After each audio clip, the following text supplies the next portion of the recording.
আমাদের মাননীয় সংসদ সদস্য নাটোরের জনাব রুহুল কুদ্দুস তালুকদার দুলু, তার পক্ষ থেকে আমাদেরকে আজকে কাঁচাগোল্লা উপহার দেওয়া হয়েছে। মোহাম্মদ শফিকুল ইসলাম, কি ব্যাপার? মোহাম্মদ শফিকুল ইসলাম। মাননীয় স্পিকার, আপনাকে ধন্যবাদ। আমরা এই পক্ষ থেকে তো সাধারণত ধন্যবাদ কম দিতে পারি, আর এখন তো ধন্যবাদ জ্ঞাপনের পালা চলছে। আজকে সকালে সংসদে আসার পরে, অর্থাৎ কাজ শেষ করে যখন দুপুরে অধিবেশনে যোগ দিতে এখানে প্রবেশ করেছি লবিতে, তখন আমাদের ম্যানেজমেন্টের পক্ষ থেকে আমাদের মাননীয় সংসদ সদস্য নাটোরের জনাব রুহুল কুদ্দুস তালুকদার দুলু, তার পক্ষ থেকে আমাদেরকে আজকে কাঁচাগোল্লা উপহার দেওয়া হয়েছে।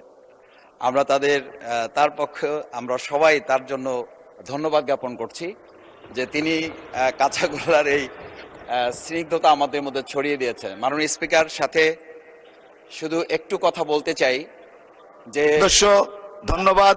ধন্যবাদের পরে আর কিছু থাকে না, আরেকদিন বলবেন। এই কাঁচাগোল্লা যখন আমরা নিয়ে বের হব, তখন আমাদের সাথে দেখা হয় ঢাকা বিশ্ববিদ্যালয়ে, দেখা হয় আমাদের পরিবারের অন্যান্য সদস্য।